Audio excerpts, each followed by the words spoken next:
Discover the story of Jephthah and his fatal vow, a story that mixes faith and tragedy. Hey guys, today we will delve into the story of Jephthah and his peculiar vow. Jephthah was a leader in Israel in the times of the Judges, chosen by God to free the people from the oppression of the Ammonites.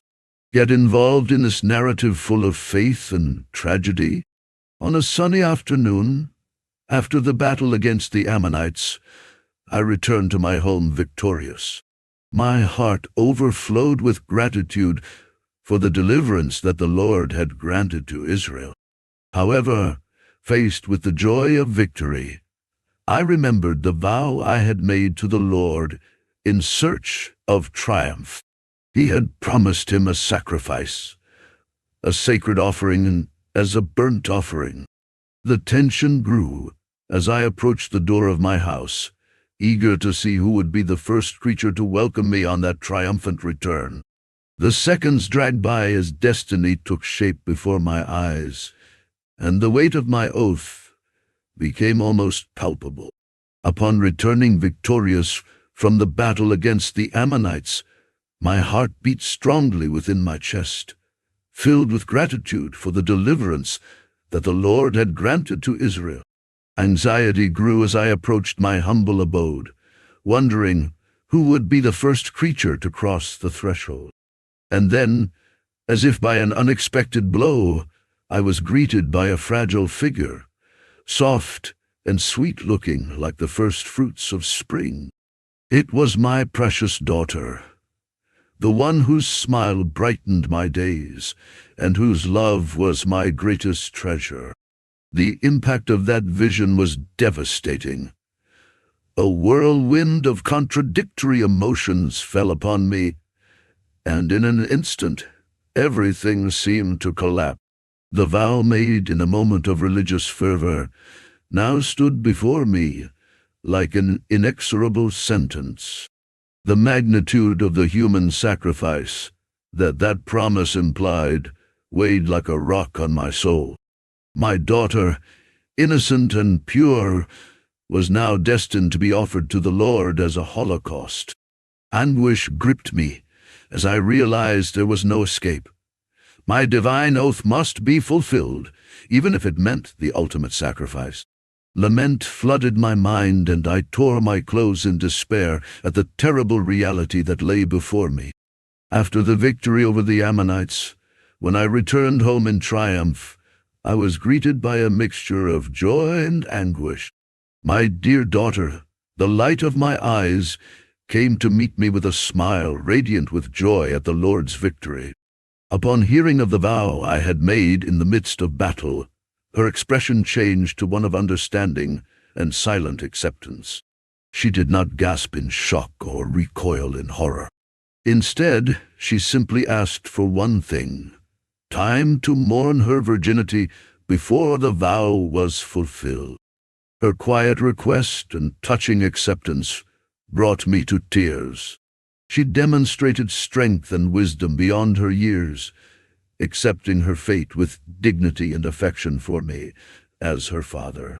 For 2 long months, I watched her weep silently as she bid farewell to the youth and freedom that were to be hers. And when time was up, I fulfilled my sacred vow before the Lord's altar, giving her up with her silent tears and her face lifted in courage.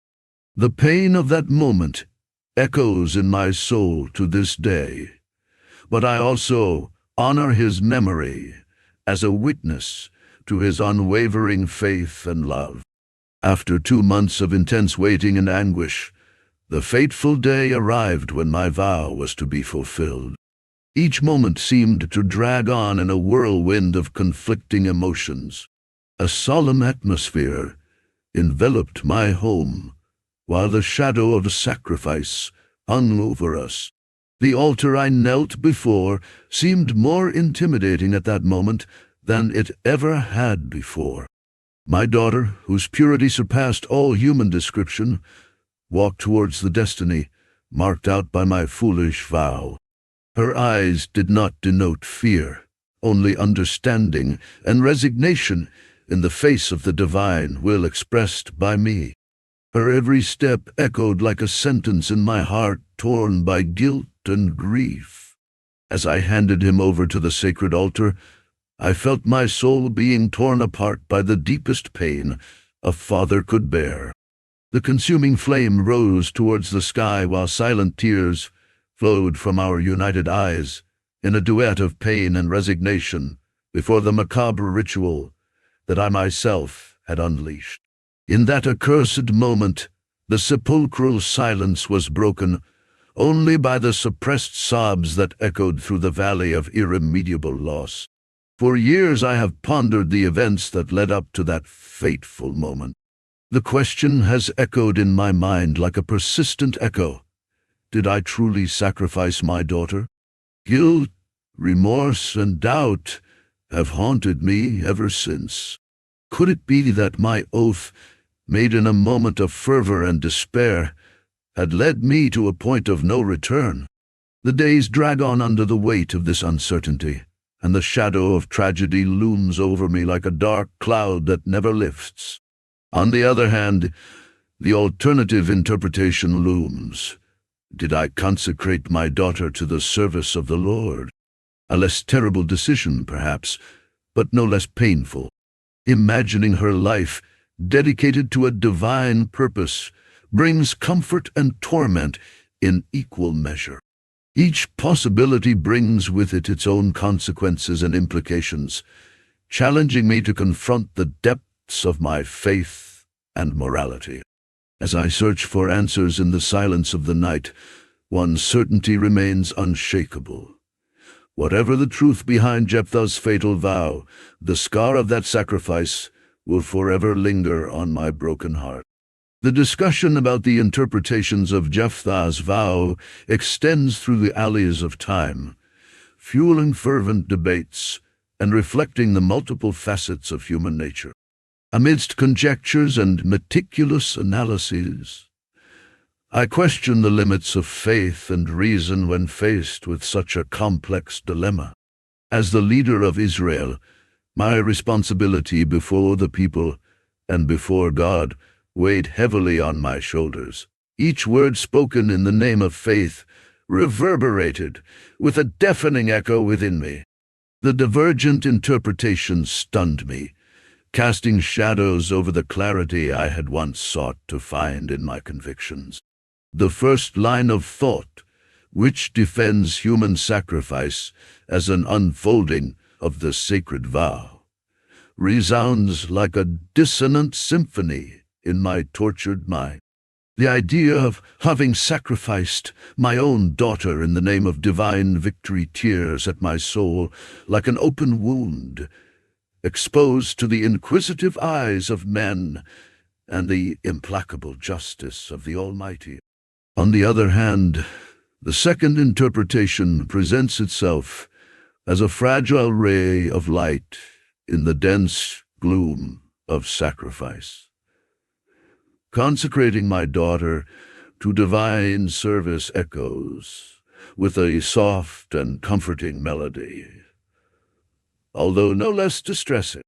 Uncertainty tears at my being like a furious gale that uproots the understanding I dared to build in the face of the unknown. Both perspectives cry out for validation as I struggle between the searing guilt of the oath I swore and the trembling hope of a greater purpose that transcends the pain and suffering caused by my hands. Each argument collides with the next in a chaotic dance of theologies and ethics woven into an intricate tapestry of choices and imponderable consequences. After the painful revelation of my daughter's tragic destiny, the weight of the vow I had made to the Lord fell upon me like an irrevocable sentence. However, in my anguish and despair, a possibility I had barely considered appeared before me. The redemption provided for by law as an alternative to avoid the consummation of human sacrifice. A faint light illuminated my dark path, suggesting a way out of the terrible crossroads I found myself at. However, Even in the face of this fragile hope, the burden of the oath I had taken weighed on my conscience like an unbreakable chain. Hesitation consumed me as I debated internally between the possibility of redemption and the obligation to fulfill what I had promised to the Almighty. Each moment stretched before me like a deep abyss in which the voices of the past echoed in gloomy murmurs, and my daughter's eyes reflected unshakable trust in divine providence. Thus, faced with the crossroads between rescue and the intransigence of the promise made under the weight of war, I found myself torn between reborn hope and pressing suffering. And in this heartbreaking duality lay the uncertainty that would haunt me for the rest of my days. Jepthah's journey and his fatal vow lead us down dark paths of faith and human tragedy. Each step on this path, darkened by uncertainty and moral dilemma, forces us to confront our own abysses.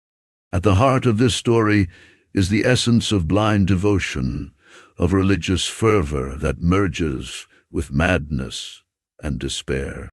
What moves a man to promise a human sacrifice in the name of a deity? What are the limits of blind obedience before a God whose will manifests itself in mysterious and often incomprehensible ways? Jepthah's story throws us into the heart of human contradictions, where the sacred is confused with the profane, where love stands in the way of faith, where divine justice resonates with human cruelty. We are forced to face our own moral voids, our own doubts about the higher designs that govern our ephemeral lives.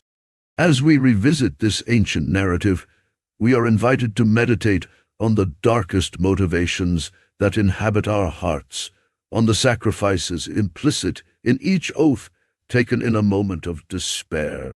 Jepthah is merely a distorted reflection of our own fragility in the face of the unknown, a distant echo of the ethical dilemmas that echo through the centuries.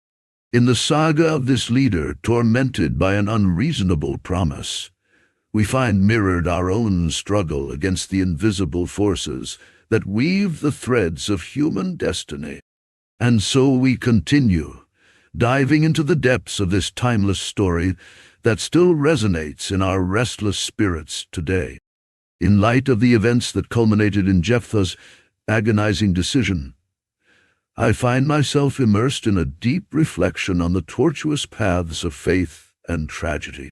The dilemma that haunts my soul is this: did the leader of Israel really sacrifice his daughter, fulfilling his vow in a literal and devastating way? The idea of our Father leading his own blood to sacrifice in the name of a divine promise echoes like thunder in my chest. The complexity of this moral enigma drags me into dark abysses of questioning and uncertainty. On the other hand, the comforting possibility that Jephthah consecrated his daughter to divine service appears like a faint light on the obscurantist horizon of this intricate narrative. Theological debates intertwine in my tormented being, crying out for an answer that slips through the cracks of human discernment. How to interpret the leader's attitude in the heat of battle, surrounded by the dense fog of heightened emotions? These questions haunt my steps as I walk the labyrinthine corridors of this ancient story, seeking to understand the deep motivations that move human hands in the face of the sacred and the profane. I feel compelled to share my own interpretations with those who seek to unravel the enigmas intertwined in this ancient tapestry, hoping to find bridges between blind faith and clear reason, between painful sacrifice and possible redemption. May these words resonate in the restless minds of those who venture along the tortuous paths of undisguised truth.